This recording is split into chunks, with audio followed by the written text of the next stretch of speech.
ইসরায়েলের বিরুদ্ধে মুখোমুখি হওয়া ছাড়া আর কোনো উপায় নেই। ইরানের সর্বোচ্চ জাতীয় নিরাপত্তা পরিষদের সচিব আলী লারিজানি বলেছেন, সাম্প্রতিক ঘটনায় ইসরায়েলের বিরুদ্ধে এখন সরাসরি প্রতিরোধ ছাড়া আর কোনো পথ নেই। খবর শাফাক নিউজের। রোববার 23 নভেম্বর এক বার্তায় তিনি বলেন, হিজবুল্লাহর জ্যেষ্ঠ কমান্ডার হাইসম আলী তাবাতাবাইকে অপরাধী ইসরায়েলি বাহিনীর হাতে হত্যা করা হয়েছে।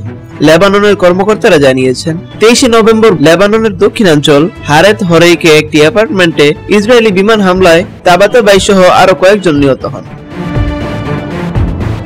2024 সালের 27 নভেম্বর থেকে ইসরায়েল ও লেবাননের মধ্যে অস্ত্রবিরতি চললেও লেবানন সরকারের তথ্য অনুযায়ী এই সময় পর্যন্ত ইসরায়েলের 5350 বার হামলা ও অনুপ্রবেশ ঘটেছে।